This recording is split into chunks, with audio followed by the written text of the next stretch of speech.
Assalamualaikum warahmatullahi wabarakatuh. Waalaikumsalam. Alhamdulillahirabbil alamin wassalatu wassalamu ala mursalin walhamdulillahirabbil alamin. Amma ba'du. Hadirin jamaah Masjid Ibnu Sabil yang dirahmati Allah, puji syukur marilah kita panjatkan kepada Allah Subhanahu wa taala, dan salawat serta salam tak henti-hentinya marilah kita haturkan kepada kedua kita, yakni Nabi Muhammad sallallahu alaihi wasallam.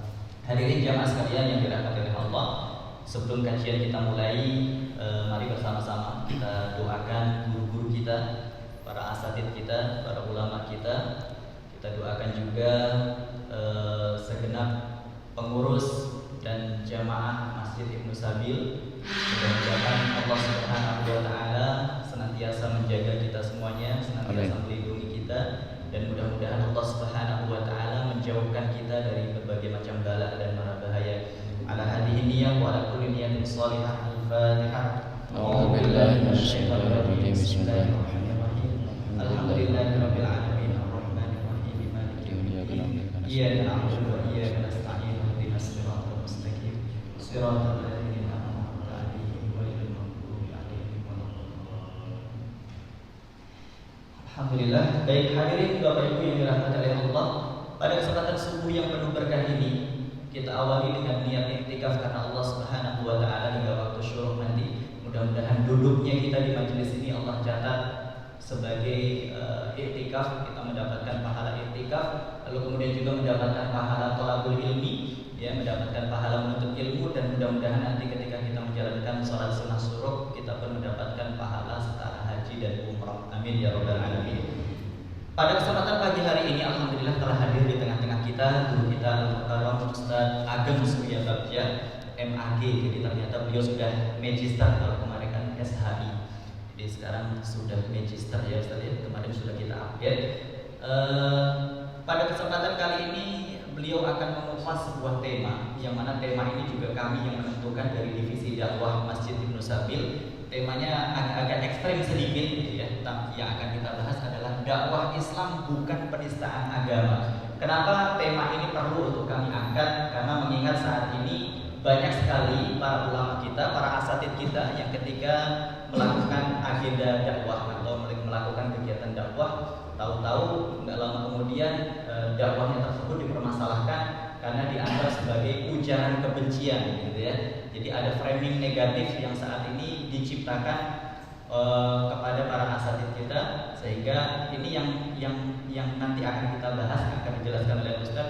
Sebenarnya seperti apa sih yang dianggap dakwah itu penistaan agama itu? Ada nggak sih dakwah itu penistaan agama atau ujaran kebencian? Ya, jadi beliau nanti akan dibahas. Mudah-mudahan ini menambahkan wawasan kepada kita semuanya. Amin ya rabbal alamin. Baik, kepada Al-Mukarram Ustaz Ageng kami persilakan. Baik. Bismillah. Assalamualaikum warahmatullahi wabarakatuh. Bismillahirrahmanirrahim. Alhamdulillahirabbil alamin. Alhamdulillahilladzi arsala rasulahu bil huda wa dinil haqq liyuzhirahu 'ala dini kullihi walau karihal musyrikun. Asyhadu an la ilaha illallah wa asyhadu anna sayyidina Muhammadan abduhu wa rasuluh. Allahumma shalli wa sallim wa barik ala sayyidina Muhammad wa ala alihi wa ashabihi wa man tabi'ahum bi ihsanin ila yaumiddin. Rabbi shrah li sadri wa yassir li amri wa hlul 'uqdatam min lisani yafqahu qawli, amma ba'd. Terima kasih Ustaz Abu Sofi selaku moderator pada pagi hari ini, juga jajaran pengurus DKM Masjid Ibnu Sabil, para alim ulama, para asatidz, para tokoh masyarakat, dan jamaah sekalian, Bapak Ibu yang dirahmati Allah Subhanahu wa taala. Alhamdulillah pada subuh hari yang diberkahi Allah ini kita dapat bermuajahah kembali di masjid yang diberkahi Allah ini, insyaallah dalam rangka kita sama-sama bersilah ukhuwah, juga sama-sama untuk menuntut ilmu, memperkuat sakofah kita, wawasan keislaman kita, agar kita senantiasa berada di atas jalan petunjuk sebagaimana yang selalu kita panjatkan setiap kali kita sholat, setiap kali kita membaca Fatihah di hadapan Allah. Kita berdoa ihdinas siratal mustaqim, Kita berdoa agar ditunjukkan jalan yang lurus, di mana jalan yang lurus itu telah dihamparkan oleh Allah Subhanahu wa taala di sisa surat dari Al-Fatihah, ya, sampai ke jilid belakang Al-Qur'an, ya, yaitu Al-Qur'an itu sendiri, ya, di antara dua jilid. Itu Al-Qur'an itu sendiri yang merupakan petunjuk yang telah ditapaki, telah disusuri oleh orang-orang yang an'amta alaihim, orang-orang yang diberi nikmat oleh Allah Subhanahu wa taala, yang tidak lain mereka adalah para anbiya, para syuhada, para shadiqin, ya, dan juga para sahabat radhiyallahu anhum. Ya, mereka adalah orang-orang yang telah diridhoi Allah dan Allah meridhoi mereka. Tinggal kita ini sebagai umat dari baginda Sayyidina Muhammad sallallahu alaihi wasallam, ya, semoga kita dapat menapaktilasi, ya, jejak mereka, ya. Alhamdulillah, kita bersyukur kehadirat Allah yang menggerakkan hati-hati kita sehingga dapat berkumpul di sini, dan juga semoga sholawat serta salam senantiasa Allah curahkan kepada qudwah kita, junjungan kita, Nabi Allah Muhammad sallallahu alaihi wasallam, juga para sahabat dan seluruh penerus risalahnya. Jamaah sekalian dirahmati Allah Subhanahu wa taala, sebagaimana tadi latar belakang yang sudah dipaparkan oleh Ustadz Abu Sofi, perihal tema yang akan kita angkat pada subuh hari ini, perihal dakwah, ya, intinya adalah tentang dakwah. Nah, karena ada satu problem yang tadi sudah dipaparkan, perihal kriminalisasi, ya, tepatnya mungkin kriminalisasi terhadap dakwah, ya, bagaimana dakwah itu menjadi di framing negatif dengan istilah-istilah yang ngeri, gitu, ya, ujaran kebencian, penistaan agama dan lain sebagainya. Nah, ini kan latar belakangnya peristiwa yang beberapa waktu lalu mungkin jamaah sekalian juga mengikuti, di mana salah satu dai kita, salah satu ustadz yang ada di umat Islam ini dilaporkan, dikriminalisasi, mau dipidanakan, gitu, ya, dengan anggapan menistakan agama lain, gitu. Ya, dan umat Islam juga banyak yang menganggap tidak adanya ketidakberimbangan, ketidakadilan, karena justru yang sebenarnya menista agama adalah pihak lain yang kita tahu, ya, di berita sempat viral, sempat heboh, ya, menista, menghina Nabi Muhammad SAW, menghina Nabi kita, ya, sudah dilaporkan, tapi malah yang kemudian diviralkan, yang kemudian diproses, ditindak hukum malah dai yang sebetulnya tidak ada sama sekali unsur penghinaannya, gitu. Hanya menjelaskan karena beliau itu adalah seorang kristolog barangkali, ya, mantan pendeta juga, jadi memang kompetensinya menjelaskan kepada kita perihal apa yang dia tahu, kan, perihal kristologi, ya.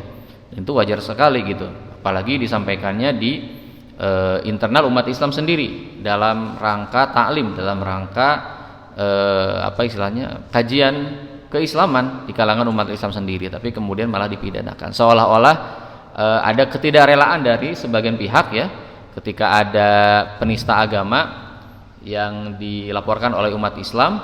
Nah, ini harus ada tumbalnya, gitu, seolah-olah seperti itu yang kita lihat. Nah, oleh karena itu kita hari ini tidak akan membahas kepada kasus itu sendiri, tapi secara normatif sebetulnya bagaimana kita memandang dakwah itu sendiri, ya. Utamanya spesifik lagi dakwah yang berbicara tentang agama di luar Islam, gitu, kan.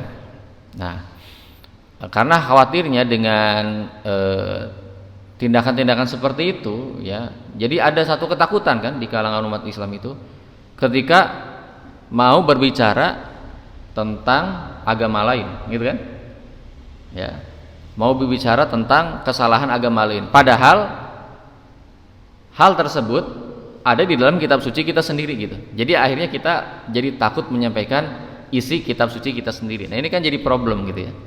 Bagaimana mungkin kita sebagai umat Islam takut untuk menyampaikan isi kitab suci kita sendiri.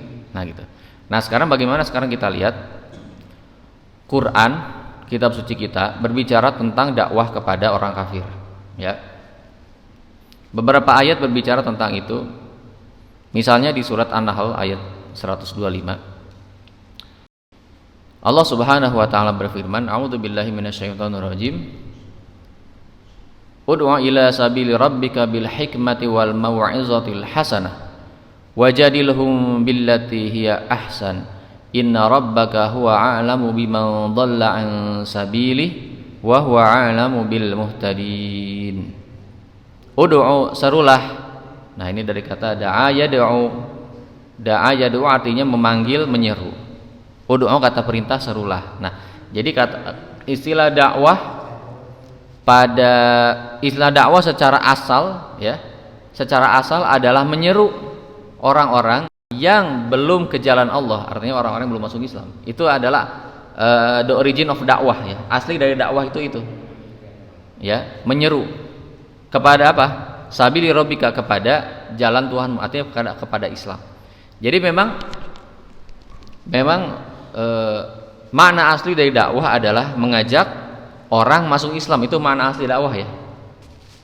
Ya, sebagaimana kita tahu Rasulullah SAW diutus ke Mekah tentu berhadapan dengan orang-orang kafir.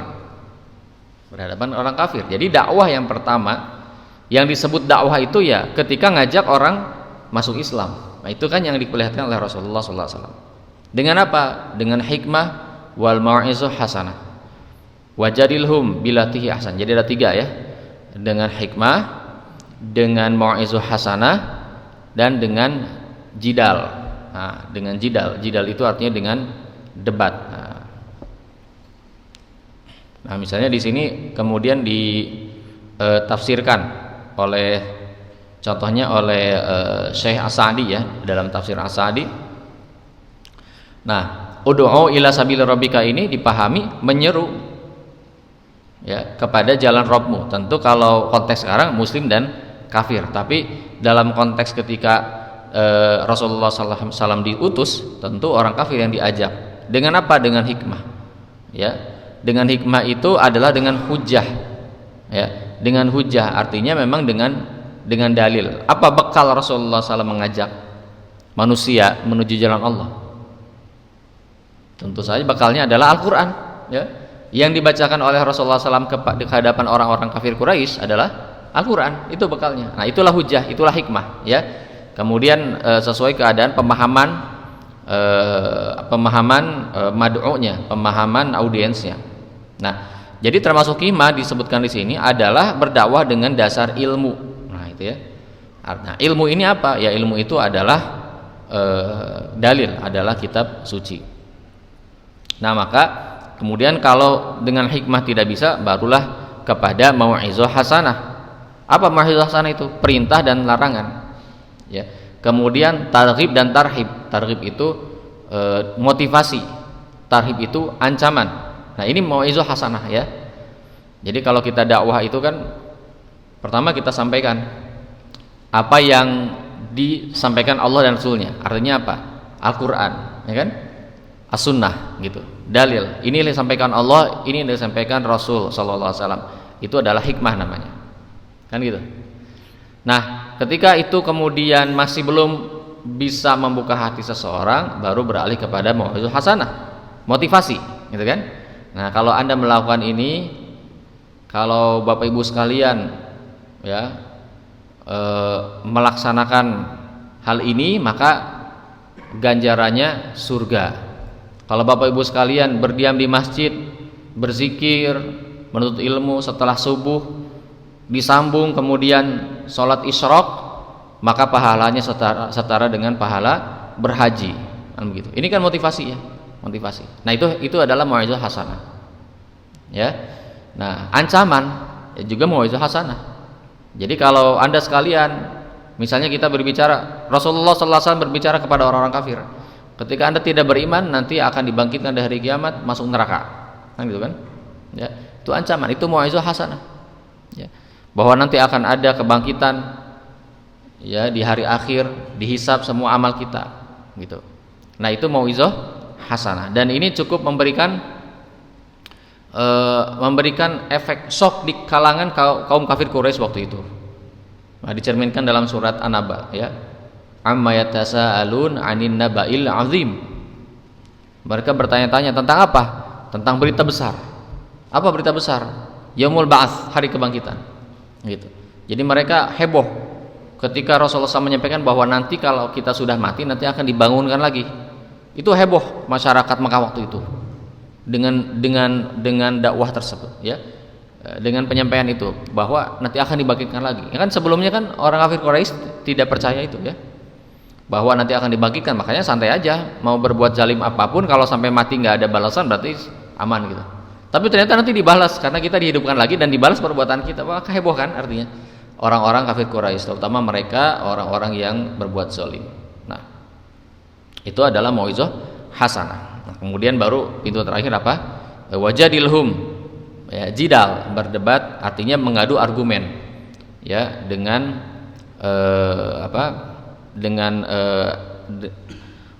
wajadilhum billatihi ahsan, dengan cara-cara yang baik, gitu, dengan cara-cara yang argumentatif. Nah, makanya kita melihat perdebatan-perdebatan itu terjadi di masa Rasulullah SAW ketika di Mekah, nyambung lagi nanti di Madinah juga terjadi perdebatan teologis, perdebatan agama antara Rasulullah SAW dengan ahlul kitab, terutama ya orang-orang Yahudi dan sebagainya.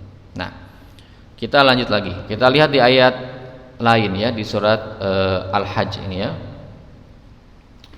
Ya ayyuhan nas uduriba mathalun fastami'u lah innal ladzina tad'una min dunillahi la yakhluqu dzubaban walau ijtama'u lah wa yaslubuhumuz dzubabu syai'an la yastanqidhuhu minhu dha'fa talibu wal matlub. Hai manusia, telah dibuatkan perumpamaan, maka dengarkanlah olehmu perumpamaan itu. Sesungguhnya segala yang kamu seru selain Allah sekali-kali tidak dapat menciptakan seekor lalat pun, walaupun mereka bersatu menciptakannya. Dan jika lalat itu merampas sesuatu dari mereka, tidaklah mereka dapat merebutnya kembali dari lalat itu. Amat lemahlah yang menyembah dan amat lemah pula lah yang disembah, ya. Nah, dalam ayat ini Allah membuat perumpamaan berupa apa? Lalat. Untuk apa? Untuk memperlihatkan lemahnya berhala yang mereka sembah itu. Orang-orang kafir Quraisy menyembah berhala. Oleh Allah digugat cara berpikir mereka. Bagaimana mungkin mereka menyembah sesuatu yang nggak bisa menciptakan satu makhluk yang kecil, yaitu lalat, ya. Lalat ini walaupun kecil, tapi lihat dalam ayat ini, kalau lalat sudah ngambil sesuatu, kita nggak bisa merebut lagi, ya. Lalat sudah mengambil sesuatu, makanan remah-remah misalnya, terus dia terbang lagi, bisa nggak kita kejar lagi? Nggak bisa, gitu. Coba berhala-berhala yang kalian sembah itu, bersatu mereka bikin lalat, bisa nggak? Nah, ini kemudian bagaimana Al-Quran berbicara mengkritik, ya, keyakinan orang-orang kafir Quraisy. Jadi yang dilakukan oleh Al-Quran bukan menghina Tuhan-Tuhan mereka, tapi mengajak berpikir, ya, mengajak berpikir, gitu.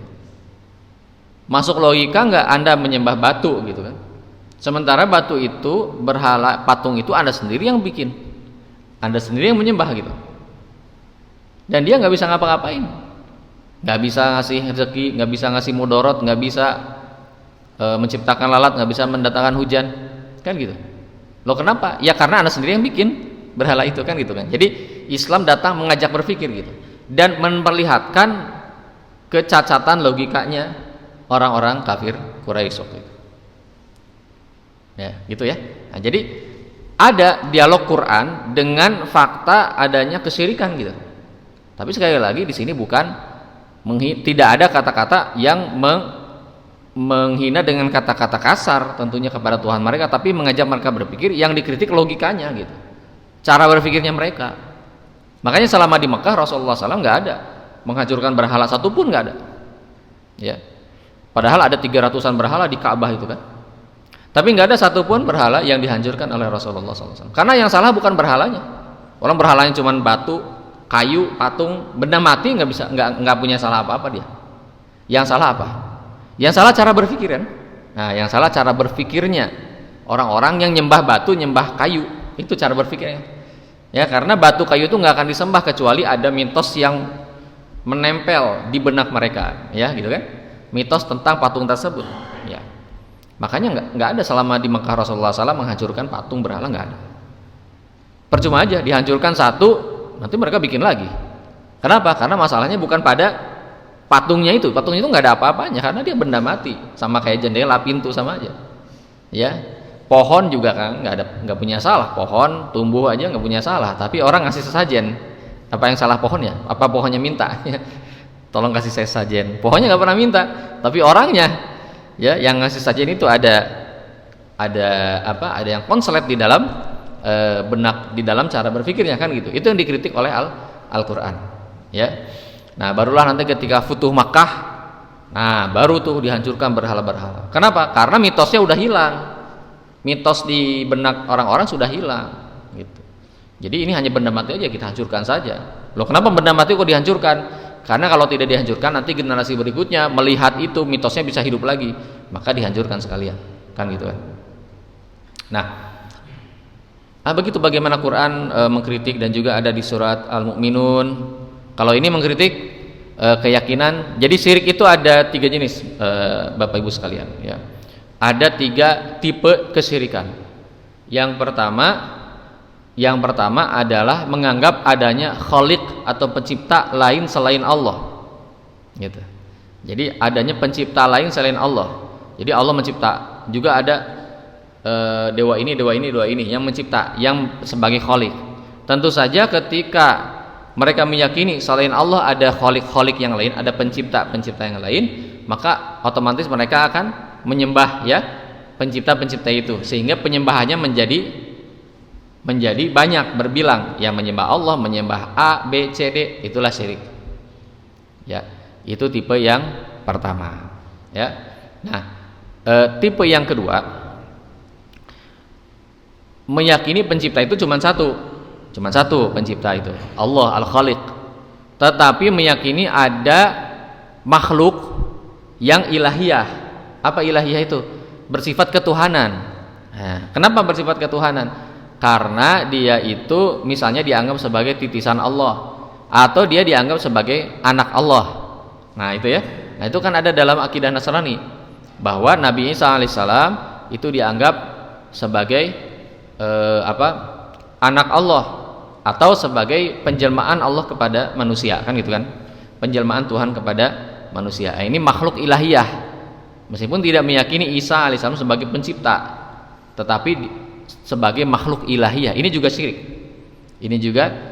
Kenapa? Karena berarti juga nanti akan ada pentakdisan, pensucian, ya, dan penyembahan kepada makhluk tersebut, sehingga tetap ibadahnya jadi berbilang juga antara ibadah kepada Allah dengan ibadah kepada makhluk. Dalam hal ini kalau akidahnya Nasrani misalnya kepada Isa alaihissalam. Nah, ini yang dikritik oleh Al-Quran. Ini yang dikritik oleh Al-Quran. Kita Islam, Al-Quran tidak pernah menghina, menjelek-jelekan apa yang mereka sembah. Siapa? Nabi Isa itu. Tetapi kita mengkritik logikanya. Matakhadallahu min waladi wa ma kana ma'ahu min ilah. Allah sekali-kali tidak mempunyai anak, dan sekali-kali tidak ada Tuhan yang lain besertanya. Nah, gitu. Ya. Idzal la dzahaba kullu ilahim bima khalaqa wa la ala ba'dhum ala ba'd. Kalau ada Tuhan besertanya, kalau ada Tuhan selain Allah, masing-masing Tuhan itu akan membawa makhluk yang diciptakannya dan mengalahkan satu sama lain. Karena akan berperang. Kalau Tuhan itu banyak, pasti akan berperang. Masing-masing punya kuasa, ya kan? Masing-masing punya kuasa. Makanya di mana-mana fitrah manusia itu selalu pemimpin itu satu. Dalam satu negara pemimpinnya satu, dalam satu provinsi pemimpinnya satu, dalam satu RT pemimpinnya satu. Nggak mungkin 2. Kalau ada 2, yang satunya bukan pemimpin, paling wakil, kan gitu kan? Nggak ada yang bikin 2. Perusahaan direktur utama selalu 1 orang. Nggak mungkin. Kalau ada 2 sama-sama kekuatannya kekuasaannya sama, pasti ada konflik, ya. Pasti ada konflik. Pasti ada perebutan gitu. Kalau sama-sama nih, otoritasnya sama, kekuatannya sama, itu baru tingkat negara, provinsi, organisasi, perusahaan. Bagaimana tingkat alam semesta, kan gitu kan? Ya, nggak ada kekuatan lain di atasnya gitu. Wah, pasti hancur alam semesta. Nah, ini kan yang kemudian diajak berpikir Al-Quran. Bagaimana mungkin Anda meyakini ada Tuhan selain Allah, ada Tuhan yang banyak? Gimana mungkin? Ya. Bagaimana alam semesta ini bisa teratur kalau Tuhan itu banyak? Gitu. Yang satu pengen hujan, yang satu pengen panas. Hujan panas. Nggak mungkin. Nah, oleh karena itu Quran mengajak mereka berpikir. Ini juga Al-Maidah ayat 72. Ini juga kritik terhadap mereka yang meyakini Allah adalah Al-Masih putra Maryam. Laqad kafara alladziina qalu innallaha wal masiihu ibnu Maryam. Jadi terminologi kafir ini ini adalah istilah yang memang diberikan Quran. Untuk kepentingan kita perlu mengidentifikasi siapa muslim, siapa kafir. Gitu kan? Jadi kalau agama lain juga mengidentifikasi siapa beriman, siapa kafir, itu juga hak mereka kan? Artinya ketika misalnya orang Islam dianggap kafir oleh umat agama lain, ya itu kepentingan mereka, silakan aja. Justru memang kita harus berstatus kafir terhadap Tuhan mereka gitu. Lah kalau kita beriman juga terhadap Tuhan mereka, berarti iman kita ganda kan? Iman kepada Islam, iman kepada agama itu kan nggak mungkin. Kita harus berstatus beriman kepada agama kita sendiri dan berstatus kafir terhadap agama lain, kan begitu logikanya. Jadi nggak masalah. Dan juga orang lain di luar Islam mesti berstatus kafir terhadap agama kita. Lah kalau mereka berstatus beriman juga, terus kita apa? Gini. Ya, dan mereka kan nggak mau juga disebut Anda Muslim, kan nggak mau juga. Ya, loh enggak kok, saya nggak beriman pada Al-Quran, saya nggak kok sholat. Ya, masa mau disebut Muslim kan gitu. Jadi wajar kalau disebut kafir kan gitu kan, bukan Muslim. Jadi itu adalah untuk kepentingan terminologi tersebut adalah untuk kepentingan kita umat Islam. Untuk melakukan identifikasi gitu, ya mana yang termasuk kalangan umat Islam dan mana yang di luar kan gitu kan. Oleh karena itu di sini Quran misalnya mengkritik keyakinan akidah tentang keilahian Nabi Isa alaihissalam dan bahwasanya itu semua dusta, itu semua buatan, itu semua adalah karangan ya orang-orang setelah Nabi Isa alaihissalam. Jamaah sekalian dirahmati Allah Subhanahu wa taala, ya, selain mengkritik keyakinan syirik ya, keyakinan tadi misalnya ada ilah lain selain Allah, ada khalik selain Allah, ada makhluk yang ilahiyah. Tadi saya belum menyebutkan jenis ketiga kesyirikan ya. Jenis ketiga itu ada benda, kalau tadi kan manusia yang ilahiyah, kalau ini ada benda yang juga disucikan dan menganggap Allah ridho terhadap itu. Nah, misalnya kalau apa tuh misalnya ya benda itu ya berupa ya apa aja, ya pohon, ya gunung atau apa batu apalah ya. Itu jenis ketiga juga. Nah, di surat Al-Baqarah ini juga Al-Quran mengkritik apa? Ternyata keyakinan yang keliru dari orang-orang di luar Islam itu berakar dari apa? Dari kitab suci yang dipalsukan. Nah, ini dibicarakan dalam Al-Quran. Ya, dikritik dalam Al-Quran. Fawailul lilladzina yaktubuna al-kitaba bi aydihim tsumma yaquluna hadza min indillah liyashtaru bihi tsamanan qalila. Kecelakaanlah yang besar, wail bagi siapa? Bagi orang yang menulis Alkitab, yaitu apa? Taurat. Nah, dalam tafsir ini disebut Taurat. Ya, dengan tangan mereka sendiri, artinya apa? Dipalsukan. Kan enggak, kalau kitab suci kan enggak boleh ditulis dengan tangan sendiri, maksudnya enggak boleh dikarang, harus tauqifi dari Allah Subhanahu wa taala. Maka Al-Qur'an itu tidak ada karangan manusia, bahkan karangan Nabi Muhammad SAW tidak ada. Al-Qur'an murni dari Allah Subhanahu wa taala, dikumpulkan dengan syarat yang ketat pada masa Abu Bakar As-Siddiq sampai masa Utsman bin Affan radhiyallahu anhu. Dikumpulkan dengan syarat yang ketat. Ya. Dan diwariskan dari generasi ke generasi, ya, dari generasi sahabat, tabi'in, tabi'ut tabi'in dan seterusnya dengan syarat yang ketat juga, ya. Nah, makanya Al-Qur'an tidak sampai sekarang tidak bisa dipalsukan. Kalau ada yang memalsukan pasti ketahuan. Ini juga jaminan Allah Subhanahu wa taala ya. Inna nahnu nazzalna dzikra wa inna lahu lahafizun. Sesungguhnya kami yang menurunkan az-dzikra Al-Qur'an dan kami yang akan menjaganya. Gitu. Kalau ada kesalahan dikit aja pasti ketahuan. Pasti ketahuan karena penghafal Quran jutaan di seluruh dunia. Anak kecil aja hafal Quran ya. Dan enggak ada yang seperti itu di kitab suci yang lain. Makanya kemudian bisa dipalsukan karena syaratnya tidak ketat. transmisi antar generasinya tidak ketat. Kalau kita punya ilmu sanad dalam Islam, punya ilmu rijal, kita bisa ngecek validitas hadis. Dalam agama lain nggak ada. Nah, makanya yang dimaksud kemudian murni sabdanya Nabi Isa yang mana di Bible itu susah gitu. Mungkin ada yang memang masih murni itulah sabdanya Nabi Isa alaihissalam, ada juga yang tambahan-tambahan kan begitu. Ini yang dikritik oleh Al-Quran ya. Berarti apa? Berarti itu fakta adanya kekeliruan itu, karena Quran tidak bicara melainkan fakta, melainkan benar adanya gitu. Nah baik, bagaimana sekarang reaksi orang kafir Quraisy? Nah, kalau kita di sini kan, wah ini penistaan, ini penghinaan agama.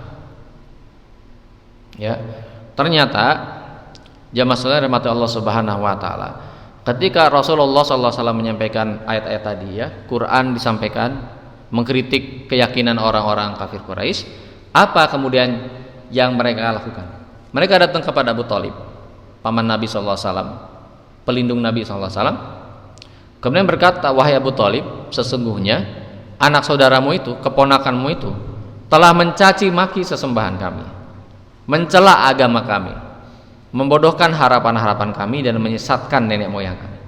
Jadi apa Bapak sekalian? Jadi walaupun Quran tidak pernah mengeluarkan kata-kata hinaan, tadi ada nggak dia tadi kata hinaan, cacian, ada nggak? Nggak ada. Apa Quran bilang, oh Yesus itu begini-begini? Nggak ada. Ya, Lata mana Uzza itu nggak ada kata-kata celaan tuh nggak ada. Yang ada dalam Quran adalah mengajak mereka berpikir kan, memperlihatkan kesalahan berpikirnya gitu loh. Masa sih nyembah batu? Masa Tuhan punya anak? Begitu aja kan? Nggak ada celaan pada Tuhannya itu sendiri. Tapi yang ditafsirkan oleh orang-orang kafir Quraisy, Muhammad telah mencaci maki sesembahan kita. Itu. Muhammad telah menghina agama kita. Jadi sudah dari dulu ya, dakwah Islam kepada mereka itu ditafsirkan penistaan agama, itu udah dari dulu gitu. Walaupun Islam tidak pernah menista agama, tidak pernah menista Tuhan mereka, nggak pernah. Tapi yang mereka tafsirkan apa? Penistaan, kan gitu ya. Jadi itu sudah memang dari dulu seperti itu. Ya, nggak ada dalam Islam ajaran. Beda dengan pihak mereka, justru malah menghina Nabi, menghina Allah, itu nyata gitu kan. Kita nggak pernah melakukan hal yang sama, menghina Tuhan-Tuhan mereka, nggak pernah. Ya, tidak ada ajarannya dalam Islam. Tapi mereka menafsirkan Muhammad telah menghina sesembahan kami. Ya, Muhammad telah mencaci maki agama kita. Jadi tafsiran itu pasti dan sunatullah gitu ya.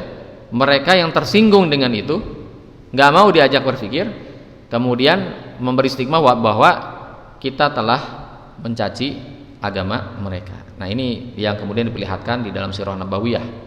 Nah maka itu jamaah sekalian rahmati Allah Subhanahu Wa Taala, kalau kita simpulkan dari apa yang kemudian diperlihatkan dalam sejarah ya, sejarah dakwah pada masa Rasulullah SAW, yang kemudian diperlihatkan sejarah tersebut oleh Al-Quran gitu kan? Nah, jadi Al-Quran juga bisa menjadi rujukan sejarah, dalam arti kita dari Al-Quran memahami apa yang sebenarnya terjadi pada saat itu ya. Sirah Nabawiyah itu rujukannya bisa riwayat hadis, bisa juga Al-Quran. Bahkan Al-Quran itu sumber utama dalam Sirah Nabawiyah. Jadi kita bisa melihat ketika membaca Al-Quran apa yang sebenarnya terjadi, apa yang sedang diperdebatkan saat itu gitu kan. Nah kalau kita lihat konteks dakwah pada masa Rasulullah SAW dan dalam sistem Islam setelahnya, yang pertama kita lihat bahwa dakwah yang dilakukan oleh Rasulullah SAW ya, dakwah yang disampaikan Al-Quran itu ditujukan untuk mengubah keyakinan orang-orang kafir agar beriman kepada kenabian Muhammad SAW. Itu tujuan utamanya, itu tujuan utamanya ya. Selama Rasulullah SAW di Mekah, bahkan setelah hijrah di Madinah pun kan ketemu dengan ahlul kitab, sama dakwah itu tujuannya mengubah keyakinan orang-orang non-muslim agar beriman. Yang kedua, dakwah yang dilakukan Rasulullah SAW, yang dilakukan Quran, dilakukan dengan hujah, tadi dengan hikmah. Hikmah itu apa? Hujah. Apa hujah itu? Ilmu. Apa ilmu itu? Dalil. Apa dalil itu? Al-Quran ya. Nah itu yang disampaikan. Nah, jadi nggak ada cara-cara dakwah kita seperti mereka-mereka ya, dengan cara misalnya ngasih Indomie gitu kan ya, makanan kan gitu kan. Banyak saudara kita yang beralih akidah hanya gara-gara satu dus Indomie. Dan itu fakta dan sudah dari dulu kan gitu. Sudah dari dulu. Ya, alhamdulillahnya beberapa asatidz kita ada yang concern di bidang itu ya, mengcounter itu. Ada. Jadi daerah-daerah pinggiran kita lihat ya, daerah pinggiran itu sudah menjadi fenomena umum itu. Ya. Bahkan saya pernah ke satu daerah, di daerah itu ternyata sudah berdiri tempat ibadah agama lain dan beberapa penduduknya aslinya muslim tuh, udah pindah agama. Saya tanya kenapa bisa seperti itu? Oh, dulu ada yang datang ya, ketika zaman itu di kampung itu belum dipasang listrik. Orang tersebut memfasilitasi, membantu agar kampung itu dipasang listrik. Dengan syarat apa? Dengan syarat mereka mau beribadah ke tempat ibadah yang dia dirikan, gitu. Ya. Nah, ini modus-modus seperti ini terjadi. Nah, tapi kalau Islam ketika berdakwah tidak seperti itu. Ya. Islam mengajak manusia menuju Allah, menuju Islam dengan hujah, dengan hikmah, tidak dengan cara-cara rayuan materi ataupun paksaan itu kalau tidak masuk dibunuh misalnya, enggak ada. La ikraha fiddin. Nah, kemudian di masa khilafah ya, di masa setelah Nabi SAW, dakwah lebih efektif lagi dilakukan dengan instrumen negara. Ya, maksudnya apa? Bukan maksudnya oleh negara dipaksa ya, masuk Islam kamu orang Yahudi, kalau enggak dibunuh, diusir, enggak. Tapi maksudnya negara menerapkan syariat Islam, lalu kemudian orang-orang kafir melihat keadilan dalam Islam dan mereka tertarik masuk Islam secara sukarela. Itu yang terjadi. Mungkin Bapak sekalian sering mendengar kisah masuk Islamnya seorang Yahudi ketika bersengketa dengan khalifah siapa? Ali bin Abi Thalib radhiyallahu anhu, ketika kemudian baju zirahnya ini dicuri oleh orang Yahudi ini. Di pengadilan Sayyidina Ali, dia seorang khalifah padahal, tapi dia tidak mampu memenangkan pengadilan itu. Kenapa? Enggak ada bukti. Apa buktinya zirah itu punya Anda? Enggak ada. Punya saksi enggak? Ada saksi, anak saya namanya Hasan. Kata hakim, oh enggak bisa. Wahai khalifah, mohon maaf, enggak bisa. Anak enggak bisa, anak tidak boleh menjadi saksi ayahnya dalam pengadilan, nggak boleh, karena pasti punya interest kan, pasti punya interest anak itu. Jadi nggak boleh anak jadi saksi ayahnya, nggak bisa, nggak punya apa-apa lagi, nggak punya bukti, nggak punya saksi, ya sudah pasrah, kalah di pengadilan khalifah Ali, padahal khalifah beliau, khalifah, kalah di pengadilan. Ya, orang Yahudi ini kan kemudian, ya orang Yahudi ini tercengang, bagaimana mungkin seorang khalifah bisa divonis kalah oleh hakim di dalam pengadilan. Padahal hakim itu diangkat oleh khalifah itu sendiri. Ini ajaibnya dalam Islam ya. Ajaibnya sistem dalam Islam.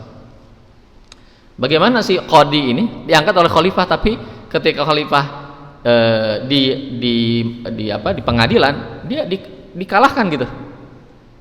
Ya, kok bisa terjadi? Ternyata yang dijunjung tinggi bukan ABS, apa ABS? Asal Bapak senang gitu kan. Bukan itu budaya yang diajarkan Islam, tapi menjunjung tinggi keadilan. Seketika itu juga si orang Yahudi tadi bersyahadat, mengakui perbuatannya, saya mencuri zirah Anda, saya kembalikan, saya bersyahadat asyhadu alla ilaha illallah wa asyhadu anna muhammadar rasulullah. Begitu bagaimana proses orang-orang non muslim masuk ke dalam Islam, seperti itu, melihat keadilan, melihat cahaya Islam, bukan dipaksa. Ya. Nah, itu efektif kalau apa? Kalau kemudian ada peran negara di situ. Baik, ya itu konteks dakwah di masa lalu. Nah, oleh karena itu Bapak Ibu sekalian ya, dalam konteks hari ini bagaimana? Apakah boleh kita menjelaskan perihal hal tadi?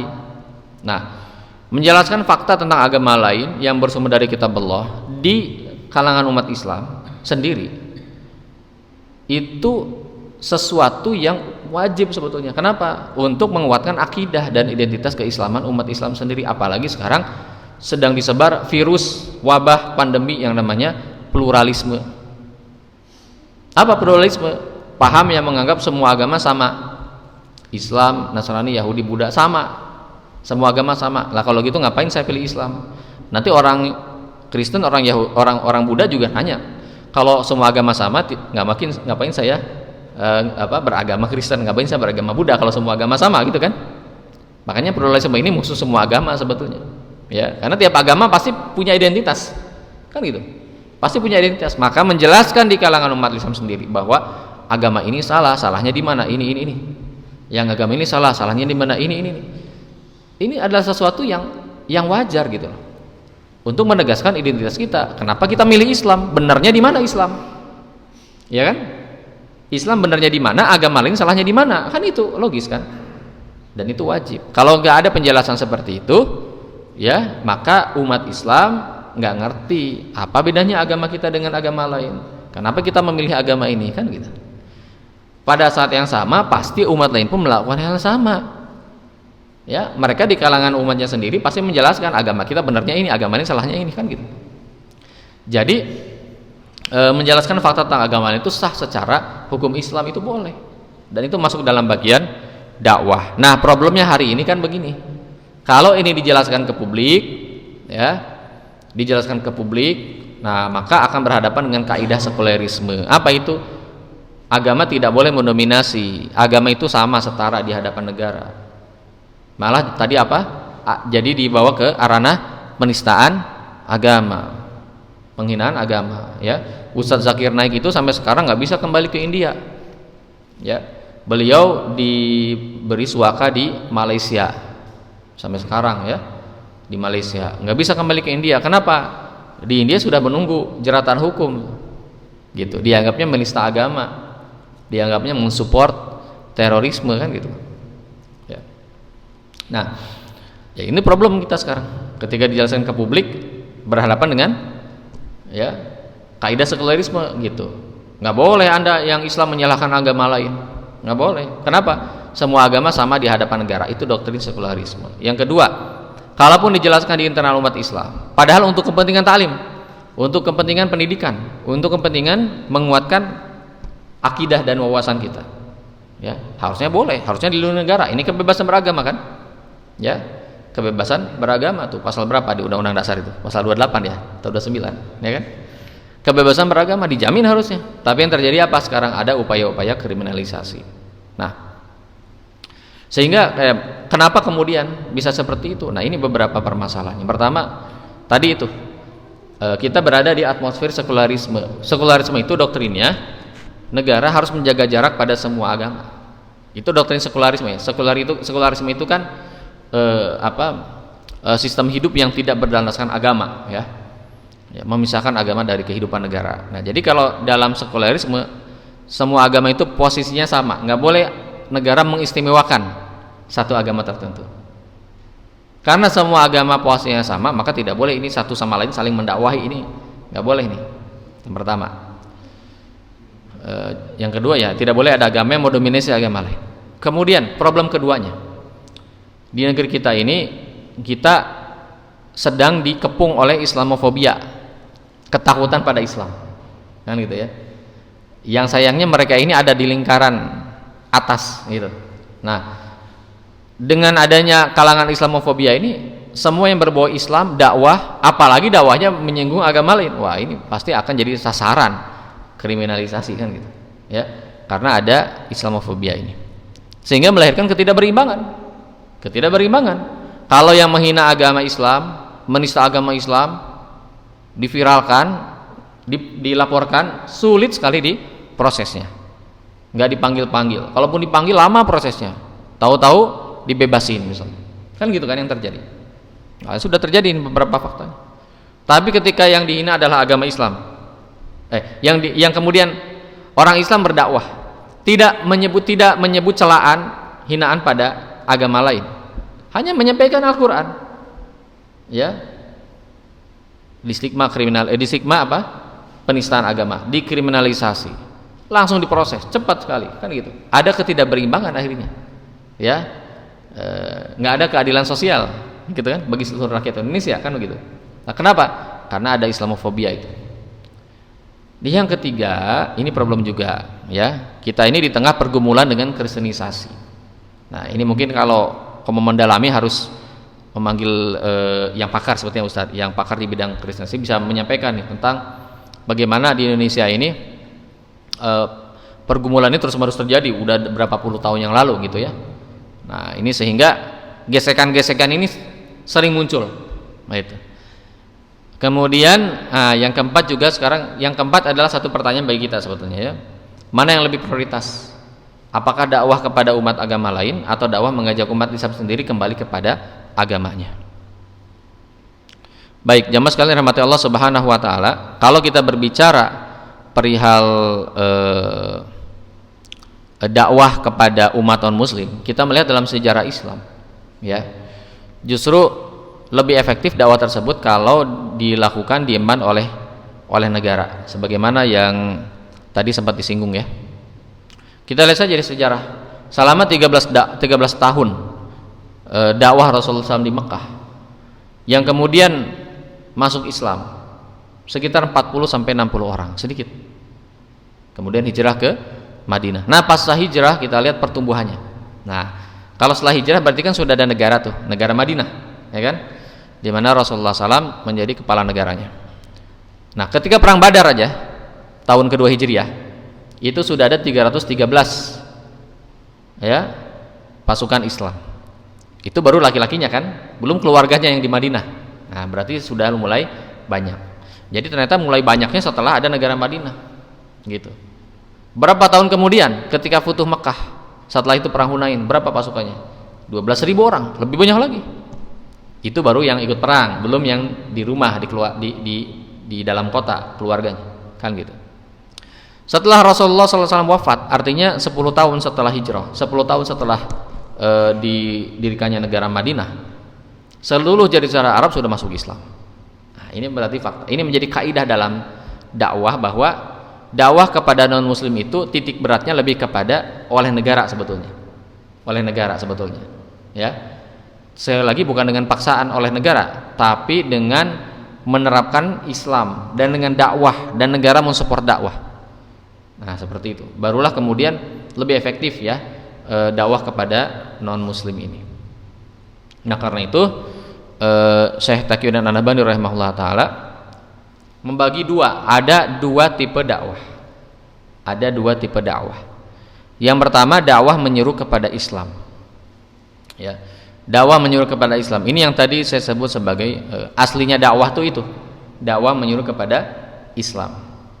Nah, dakwah menyuruh kepada Islam ini ditujukan kepada orang kafir untuk masuk Islam. Itu yang dilakukan oleh Rasulullah SAW di Mekah ya. Dapat dilakukan oleh perorangan, kelompok, negara. Bisa oleh individu, bisa ada kelompok dakwah sendiri, ataupun oleh negara. Tapi lebih efektif dilakukan oleh negara. Itu lebih efektif lagi, sebagaimana di slide sebelumnya ya. Nah, bahkan Syekh Taqiyuddin An-Nabhani lebih menekankan justru tugas untuk mengemban dakwah kepada orang di luar Islam itu tugas utamanya dibebankan pada negara sesungguhnya. Ya, kepada negara. Baik di dalam negerinya sendiri, bagaimana agar orang kafir zimmi, siapa kafir zimmi itu? Orang kafir zimmi itu orang kafir yang diberi perlindungan oleh pemerintahan Islam. Jadi dia boleh tinggal, mendapatkan hak yang sama, tapi harus bayar jizyah kan gitu. Ya, tidak diganggu, bebas menjalankan agamanya. Ya, bebas menjalankan agamanya. Nah, tidak dipaksa masuk Islam. Ya, tapi kemudian dilancarkan dakwah kepada mereka. Diterapkan Islam sehingga mereka melihat keadilan Islam. Mereka merasakan rahmatnya Islam. Karena Islam itu rahmatan lil alamin. Orang kafir pun merasakan rahmatnya Islam. Itu menarik mereka masuk Islam. Dan oleh Allah disyaratkan di dalam surat An-Nasr ya kan.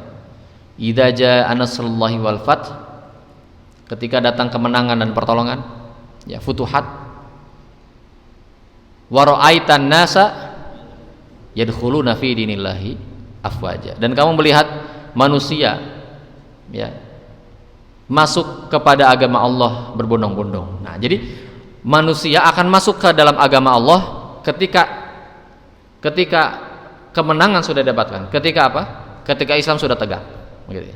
Artinya kekuasaan sudah berpihak kepada Islam. Nah, barulah manusia akan berbondong-bondong masuk Islam.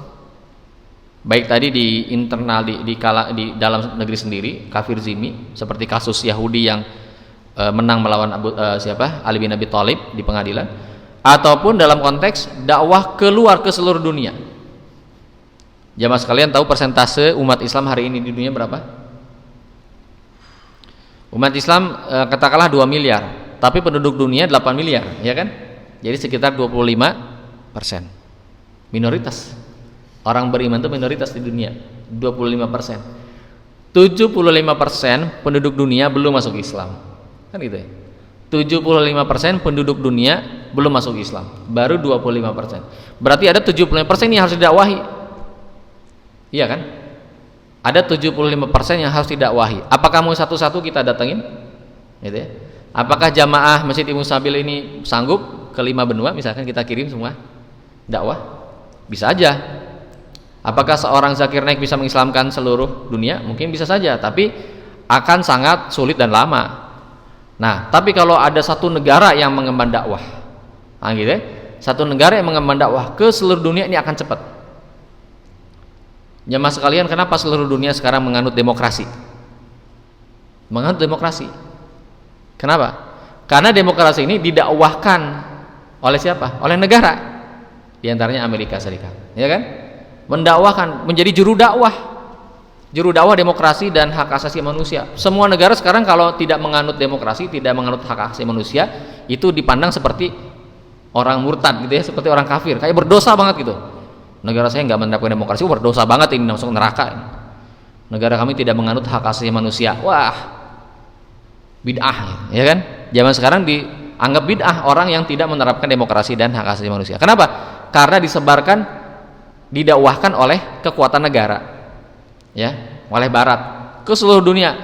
Mau dakwahnya halus, mau dakwahnya pakai ekonomi, ya, saya kasih pinjaman ya, investasi hutang, tapi tolong terapkan demokrasi, ataupun dengan kekerasan. Irak, ya, mereka Afghanistan, ya, mereka bawa pesawat pengebom, bawa rudal, tank, pesawat tempur, kapal induk. Kalau ditanya, Bapak sekalian kenapa datang ke sini bawa kapal induk, bawa tank, bawa senjata, bawa rudal, bawa pesawat pengebom, kenapa? Untuk menyebarkan demokrasi, kan gitu kan? Untuk menyebarkan demokrasi. Ternyata untuk menyebarkan demokrasi itu diperlukan bom dan rudal, diperlukan tumbal nyawa. Itu kan berapa juta umat Islam tewas di Irak dan Afghanistan karena penjajahan Amerika Serikat atas nama apa? Mendakwahkan demokrasi, kan itu. Ya.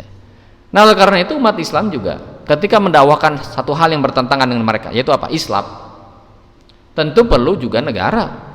Nah, ini lebih efektif. 75% umat manusia yang belum masuk Islam itu akan yadkhuluna fi dinillahi afwaja. Mereka akan masuk ke dalam Islam secara bondong-bondong. Kapan? Idza jaa an-nasru, ya. Idza jaa nasrullah. Kalau nasrullah sudah datang, kemenangan Islam sudah datang. Baik. Kemudian yang kedua adalah dakwah mengemban tatanan Islam. Nah, kalau yang tipe kedua ini ditujukan kepada umat Islam.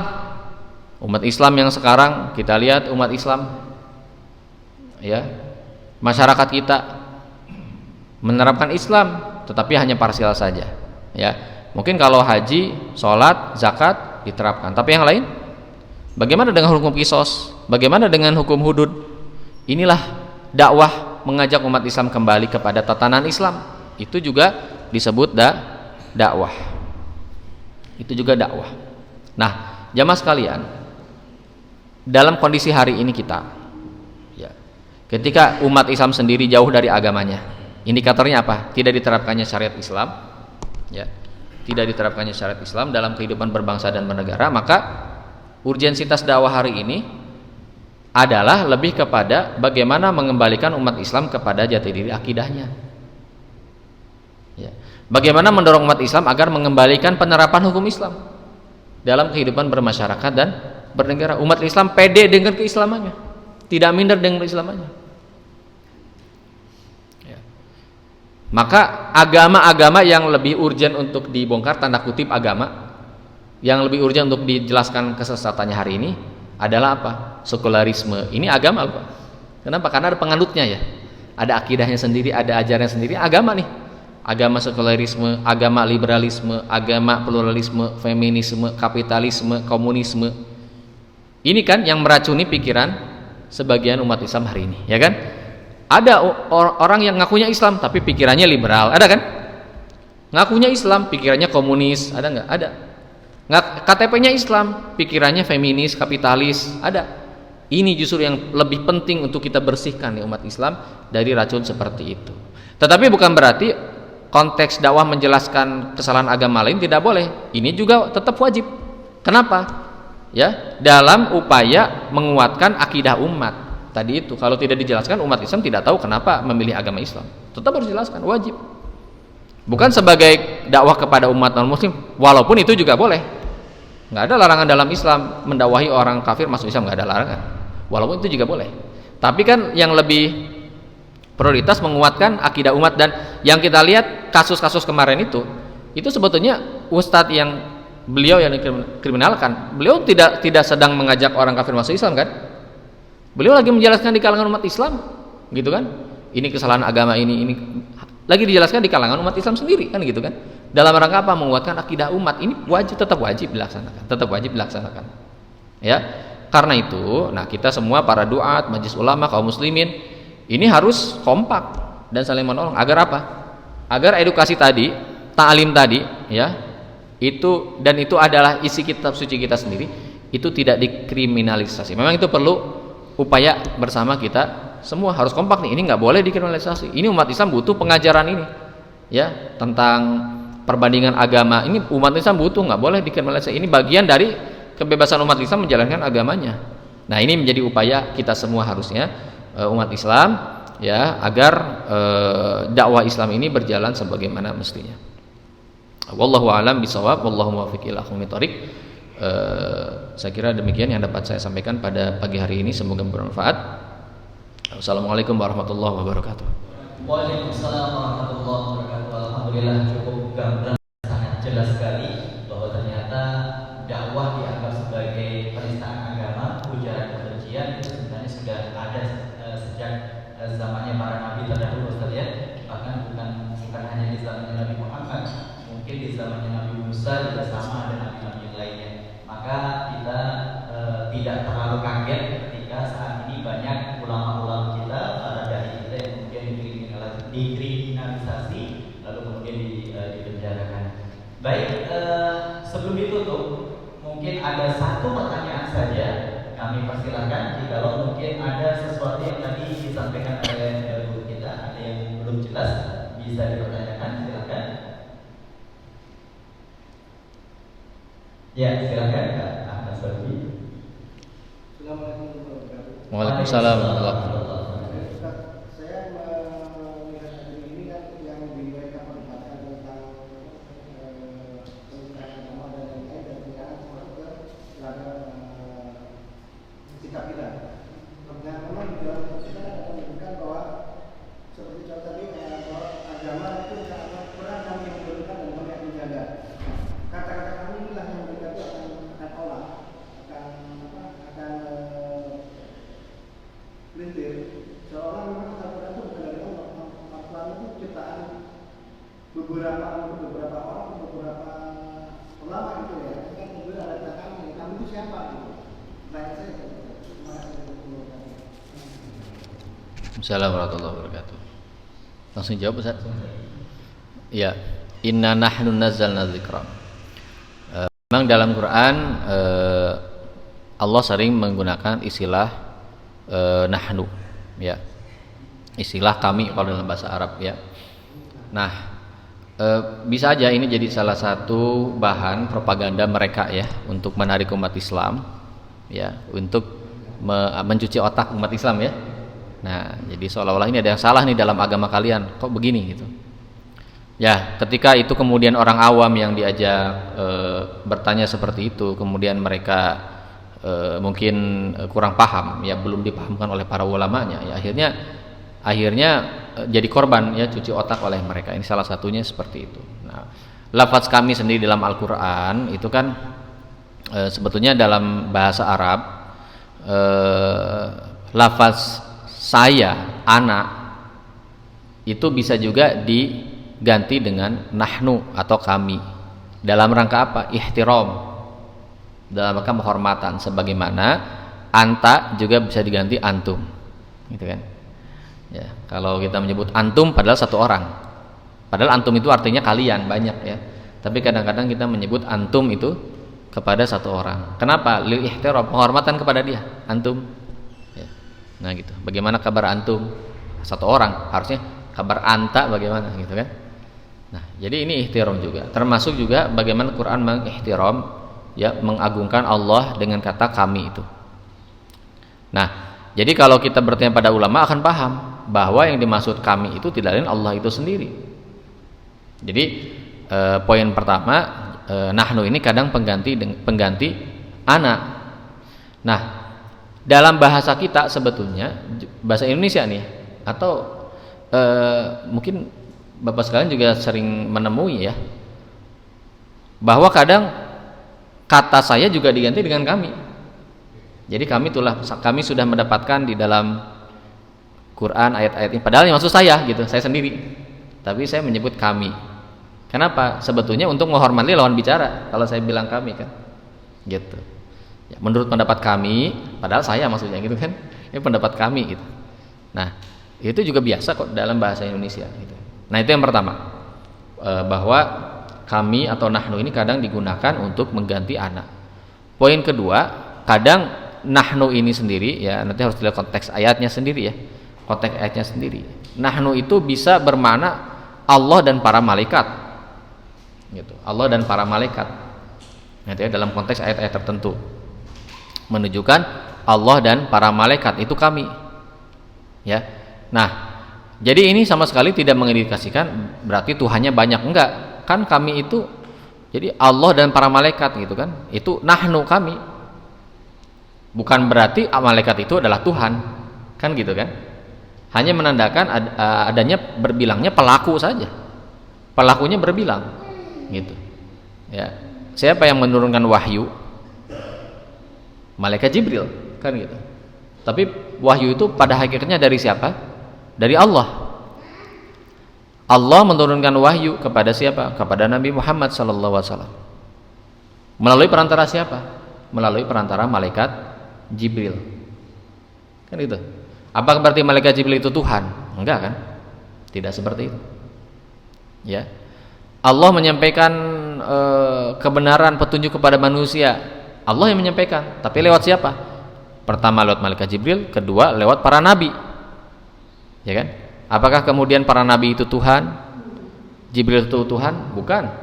Kan gitu. Perkara ketuhanan tidak seperti itu. Maka di situ tidak otomatis yang tercakup dalam kami itu berarti Tuhan, yang berarti jadi dalil atau dalih bagi mereka untuk membuktikan bahwa Islam juga membolehkan keyakinan banyaknya Tuhan. Oh, tidak seperti itu. Berbilangnya pelaku bukan berarti pelaku itu setara dengan Allah sebagai Tuhan, kan tidak kan? Tidak seperti itu. Kira-kira lebih satu Pak ya. Gambaran singkatnya. Wallahu a'lam.